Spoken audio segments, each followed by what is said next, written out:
When Emma and I got engaged, everyone said we were the perfect couple.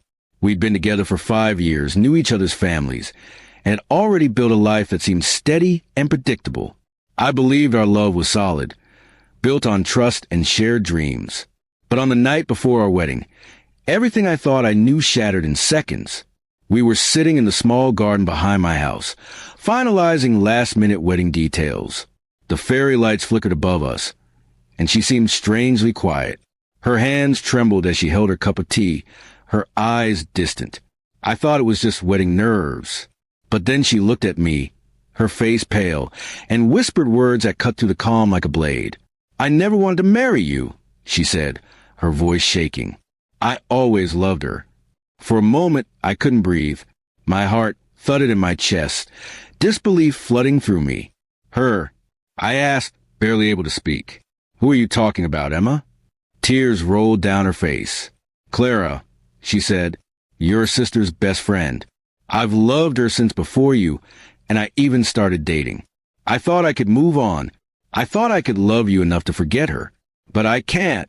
The garden suddenly felt too small, too heavy with the truth that had been buried for years. I didn't shout. I didn't accuse.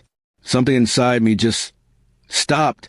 I looked at her and saw not the woman I was about to marry, but a person trapped in her own confusion, her own heartache. I swallowed hard, trying to keep my voice steady. "Then go," I said quietly. "You're free, Emma. Go live your life." She stared at me, stunned. "You're not angry?" she asked, her tears falling faster. I gave a sad smile. "Anger won't fix this. You deserve to be with whoever makes you feel alive. And I deserve someone who truly wants me." I stood up, feeling the weight lift off my chest, even though it hurt deeply. Emma tried to explain, to apologize, but I couldn't stay there anymore. I walked inside, leaving her sitting alone under the dim lights, crying into her hands. The next morning, instead of heading to our wedding venue, I packed away the suit that was supposed to start a new chapter of my life. Her family called, confused and panicked. I didn't tell them the truth. I only said, "The wedding's off. She needs time." I refused to ruin her reputation. Whatever had happened, she didn't deserve public shame. I loved her once, and that was enough to protect her dignity. Weeks passed before I heard from her again. She sent me a long message. How she told Clara everything, how Clara didn't turn her feelings, and how she now felt completely lost. Reading her words, I felt both pain and peace. I had already mourned the relationship. Now all I could feel was pity and closure. I didn't reply immediately.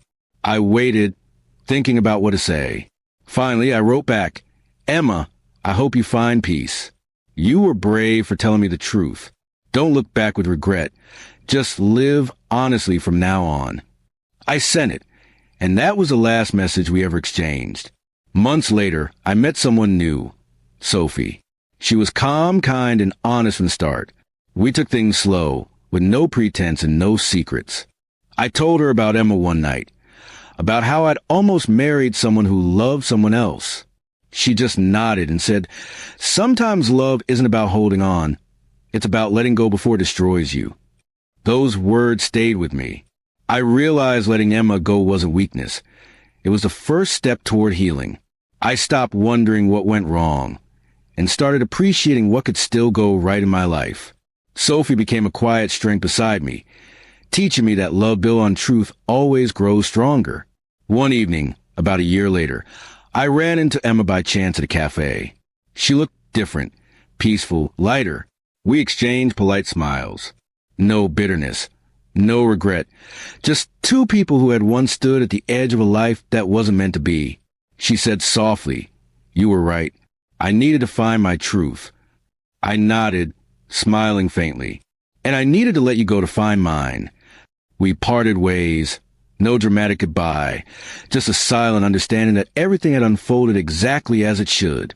The pain that once felt unbearable now seemed like a necessary wound, one that taught both of us what real love meant. And as I walked away that day, I realized something. Sometimes setting someone free isn't about losing them. It's about finding yourself again in the quiet that follows.